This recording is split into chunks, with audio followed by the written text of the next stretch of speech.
Hi, everyone, and a very warm welcome to the Vet Method podcast, where we bring team training concepts to independent veterinary practice owners who want to grow revenues through a high-performance team. My name is Sanjay Mangabai, and I'm based in the beautiful city of Salisbury in the southwest of England. And today, I'm very pleased to be joined by Melissa Tompkins. Hi, Melissa. Welcome. Hi. Thank you for having me. So whereabouts are you today? I'm in Long Beach, California, which is in Southern California. Sounds lovely. Yes, we had thunderstorms yesterday, which was really different for most Californians. So Yeah, fantastic. A little bit about Melissa. She lives and breathes veterinary management. She's the owner of South Coast Veterinary Management Solutions and is a certified veterinary practice manager, a certified compassion fatigue professional, and is credentialed in HR for the state of California. She loves helping veterinary hospitals fulfill their goals and be successful. And the title of the podcast today is Why Going Rogue Was the Best Decision I Ever Made. And we're going to talk about that for the next few minutes. Okay, Melissa, let's start with question number one. Who is your ideal client? My ideal client is a little bit different than veterinary hospitals. When I opened my own management consulting business a few years ago, my client became the veterinarian and the practice manager as opposed to the pet owner. So my ideal client is the practice owner who knows that they need help and is not only willing to reach out and contact me, but also who is willing to make some changes that I will suggest or recommend. And my ideal client is that doctor who really wants to make their practice stronger and use my skills and my knowledge and my resources to be able to do that. And that is my ideal client as opposed to the pet owner that it used to be. And it's just changed slightly for me over the past few years. Yeah, fantastic. So basically, it's practice owners who may be frustrated in some way and who also recognize that things need to change and they need some help to make that change, because after all, we're not trained to manage practices. Practices become really chaotic and very time poor, and things can get quickly out of control. As happened in my practices, I have first-hand experience of that. So maybe not feeling the love as much as they used to. It changes when you own it. Absolutely. Perfect. That leads us nicely on to question number two. What's the biggest problem your clients face, and how do you help them solve it? I think that since I sort of have devoted my expertise and knowledge and training and everything to practice management, there's not one problem. There is a lot of problems in practice management. So I would say solving all of those problems is almost impossible, but I use my skills to try to help solve each problem as it comes or as needed to be. So common problems that I see are, lack of training within the team, employee morale or motivation or retention, client service issues, especially now during the last few years. Clients have become very complicated and difficult, and the team is not always equipped to deal with that. So dealing with that kind of training and giving them the skills to do more to help those clients and to help themselves. We see a lot of compassion fatigue in our field. And one of the problems today is really helping the team get through that and manage it. And I think the first problem is for practice owners to even recognize that their team is burned out. And so that is a really big problem.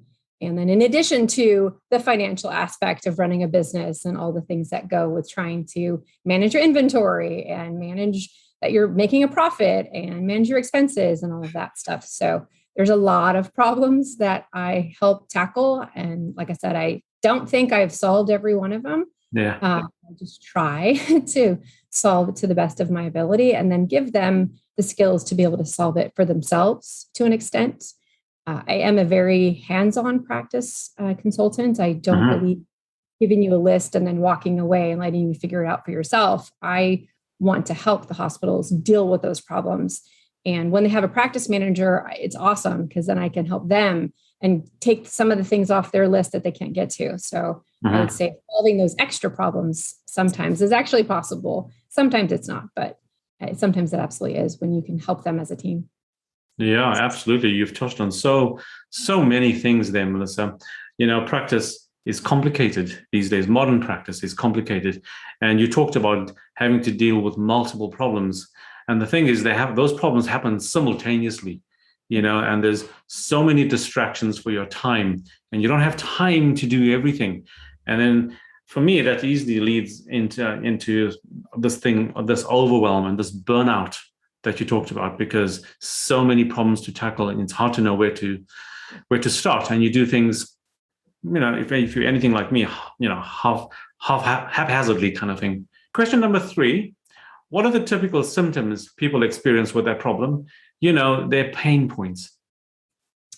I think that symptoms, and kind of already mentioned, I guess, is the burnout and the stress and the compassion fatigue, the stress that, especially with a practice owner who's trying to, hold their business together and make sure they can pay their employees, and having all the business entity end, in addition to what veterinarians, struggle with, just the emotions and working with the animals and working with the clients. And I think most of the symptoms I would see would actually be kind of physical, as far, or emotional, that they're feeling that stress and burden. And it's because, practice management is very difficult, and it's definitely not easy. Or everybody would do it and everybody would totally, do it fantastically, but it's not easy. And so it is a struggle.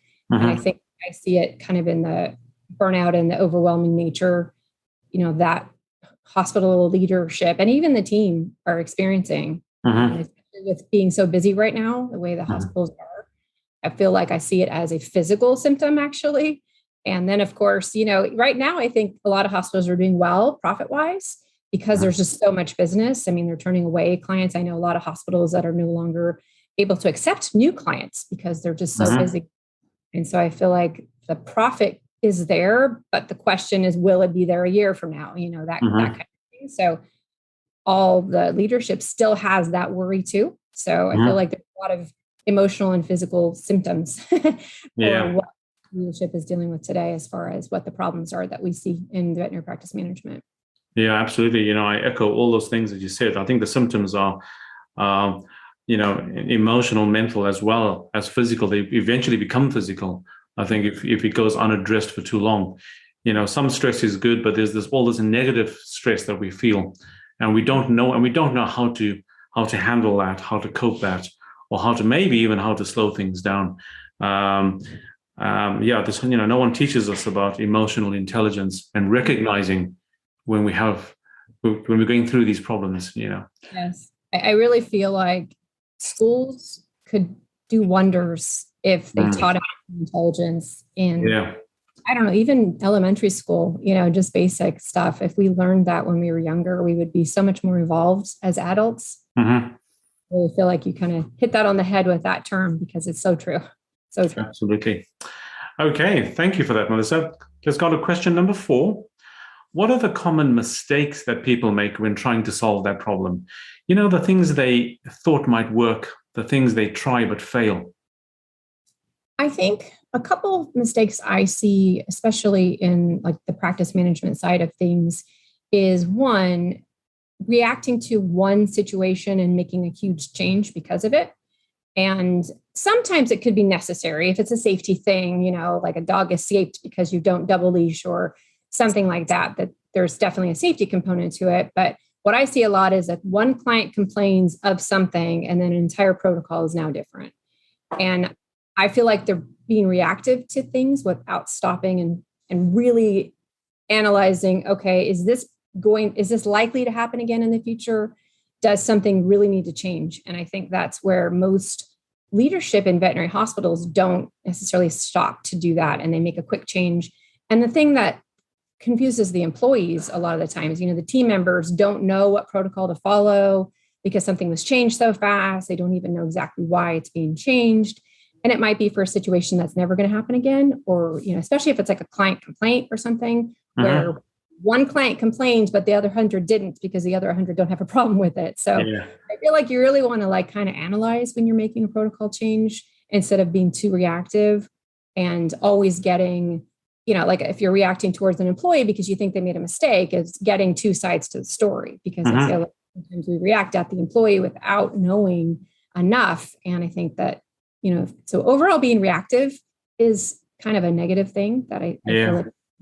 And the other thing that I see a lot of is when you implement a change that is actually a good change and it's necessary, especially like going curbside this past year, and where most hospitals, in fact, a lot of hospitals are still curbside today, that allowing the change to adjust, giving it time, really making sure that you've communicated what that change is, that all the team understands it, and really giving it time to take a foothold and establish. A lot of times we give up on change too quickly. Mm-hmm. Where we think, oh, people aren't doing it, and then we go back to the old way. And obviously curbside, we didn't necessarily do that with, but other things. And I think that, having the patience to allow the change to really fully take effect. There's something called the change curve. Mm-hmm. And if you've ever seen that diagram, it talks about like when you first implement it and how it starts to go towards change, and then it kind of stops because something happens and people forget or whatever. So I would say not being too reactive and really giving time for the change to be effective and for you to measure the success of it or failure, because sometimes a change isn't going to work and that's okay. But you want to see it through and then go, okay, yeah, this is not working, and then try something different. And those are the two of the common mistakes I see, especially in veterinary management. Okay. Wow. There's quite a lot to unpack there, Melissa, but basically one of the bigger mistakes is people probably overreacting to something. Yeah. A knee-jerk reaction to a complaint or problem, and then making a change that doesn't necessarily need to happen. And I think as vets, we tend to be those kind of perfectionist people, at least for myself.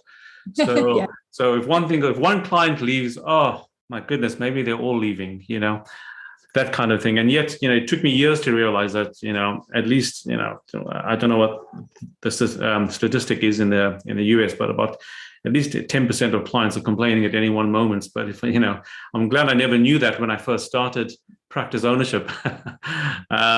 When one member of staff complains, we think that all the staff are unhappy, that kind of thing.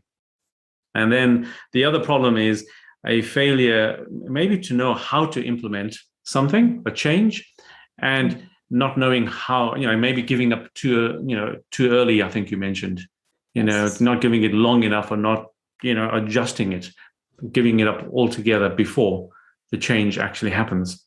Yeah. Two, really common mistakes.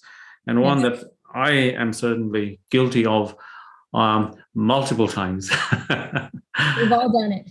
We're all guilty of these things. Yeah, absolutely. Right. Thank you. Let's move on to question number 5. What is one valuable free action that someone listening to this can implement that will help them solve that problem?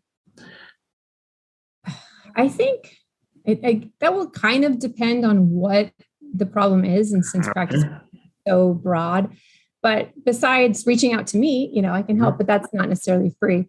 But I think that I would say kind of figure out what your biggest problem that you're struggling is, and then focusing on how you can work with that problem. So if your biggest problem is recruiting team members, taking action in trying to reach out to have a recruiter help you. It's a free action for you to go and look it up and things like that. If your biggest problem is team training, well, go and figure out how to implement a phase training program. And the free action is kind of like recognizing where the problem is and just knowing that there's resources that you can use. And a lot of those resources are free. You can probably download free templates for like phase training. So phase training, for those who might not know, is basically training a new employee in phases. Rather than starting them on day one and expecting them to learn everything. You kind of say, okay, on day one, we're going to do these things. And it's a checklist that you kind of check off. And usually that's like basic orientation stuff. And then you have, during their first week, you want them to learn these things. And usually it's about, 2 months, maybe 30 days to 60 days of written phase training, where every week they're learning new things. And you can't always follow that system perfectly because not everything happens in a given week. You may not do having a technician that you want them to prove that they can do, x-rays or something. You might not have x-rays during that time period. So it doesn't always work perfectly. But I would say struggling with training is really focusing on how you can track your team members' success in their training, and using phase training is a way to do that. And you can download different documents and templates that can help with that. And then you can kind of tailor them to your own needs. So those are sort of, I guess, free tips to kind of help. It just, like I said, it really depends on what you're struggling with. There are all sorts of resources for practice management. And the other free tip I will give you is find a practice manager if you're struggling with practice management and you don't have one, because one of the mistakes I've seen veterinarians do a lot is looking at the expense of a practice manager and thinking they can't afford one without recognizing how much money they could actually save by having one. And that goes into the time that the doctor spends practice managing. I saw a stat a few years ago that was like, for every hour that you're practice managing, you're losing like $140 or something like that. And so thinking of it as, when you are practice managing your hospital, you're actually losing money. Absolutely. Money seeing clients and doing surgeries and all of those things, or maybe getting some rest and taking care of yourself. So I would say that would be another free tip I would give you. Yeah, sorry, carry on. No, that was it. And that's an important tip, Melissa. So what you talked about, is figuring out what your biggest frustration is. So maybe taking the time to stop and just think, what is it that you're struggling with the most? And then you mentioned that there's loads of free resources out there. Once you know what you're looking for, okay. And at the end, you talked about having a practice manager, and that was something that was life-changing for me. And if I may just add, let them be a manager. Don't just hire them to be an administrator. Let them make some decisions and let them manage, so that the vets can do, or the owner, if he's still a clinician, he can do what he's best at, and leave the rest up to the manager. That was a really valuable tip. Thank you, Melissa. Great. So let's go to question number 6. Only 2 questions to go. What is one valuable free resource that you can direct people to that will further help with problems? So obviously, most of you have probably heard of the American Animal Hospital Association. They have a lot of practice management resources. You may have also heard of the Veterinary Hospital Managers Association, the VHA. They also have resources. Some of them do require membership, so you might need to be a member to access some of those things. But I do strongly recommend, that you become a member, whether you're a practice owner or a practice manager, so that you can get those resources and all that information. They have a ton of webinars and educational components and training that really help. There is also, sometimes your state VMA, or even a local VMA to your area. I know our California Veterinary Medical Association is very active. We have a huge network of people asking questions, sharing information, and our CMA has a lot of really good tips as well. And especially with COVID, I feel like it was really nice to have resources that you could fall back on to figure out what to do. What are hospitals doing right now? And I feel like there's a lot of resources within your state and even local area, depending on the state, how active it is. There is local networking within your colleagues. There's a lot of Facebook groups for veterinarians, for practice owners, managers, and there's a lot of, I would say, communication. And I think that's one thing that I'm very fortunate being in Southern California, probably because our traffic is so bad that when you're a distance from people, you're not competing against them, because there's no competing when someone has to sit in traffic for an hour to go to their hospital, even though it's only like 15 miles down the road. But what I've seen is a huge collaboration and people getting together and really sharing, not trade secrets, but information on the struggles they're having and problems they're having. And so I feel like the networking in your local community, or even on some of those other Facebook groups, is really instrumental to helping. And sometimes it's just nice to know that other people are struggling with your same exact problem. I think there's a huge, as a leader, you don't get to share with your team that you're stressed about something. So when you interact with other leaders who are having the same experiences, I feel like that's really huge. And I feel like you can kind of utilize all those different sides. And obviously, I forgot about the AVMA, and probably because I'm not a veterinarian, they're not always my first resource, but they have so many awesome resources that I've used a lot in some of my presentations that I've given to kind of fall back and, hey, who has, answers to this? And so I'd say the AVMA is another really good resource to answer your questions and give you some information. Oh, fantastic, Melissa. You mentioned some really good resources. AHA, the AHAA, the VHMA, AVMA as well, AVMA, AVHA, I think it is AVMA, or something like that. But you've got loads of really good resources on your website. So I just wanted to draw our listeners' attention to that, and they can find that at southcoastveterinarymanagementsolutions.com. And we'll have a link to your website in the resources section of the podcast. And you also mentioned while you're talking about that about social proof, just meeting other people, helping each other, and knowing that you're not alone in the struggle sometimes, and also celebrating some of the successes, finding out what works for other practices. That can be really important and really valuable when you meet others. And now that we're meeting each other in person a lot more, I think it's an opportunity that we've been missing for the last almost 2 years. Yes, definitely. Fantastic. And finally, question number 7. What's the one question, Melissa, that I should have asked you that I didn't? I was thinking about that, and I'm like, I don't really know. But one thing I realized that with the title of my interview, it doesn't necessarily match with what we've talked about, because I've talked about helping and how people can help themselves and, different hospital problems and things like that.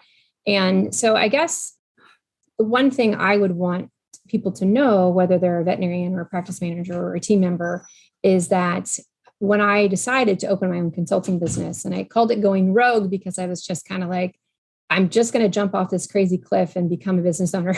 Yeah. And, I kind of had thought about it ahead of time, but I didn't necessarily do all the proper planning that people do when they become a business owner. But I feel like I'd want to give the advice of, life is short. And if you're not happy in what you're doing or you feel like you want to do more, then just do it.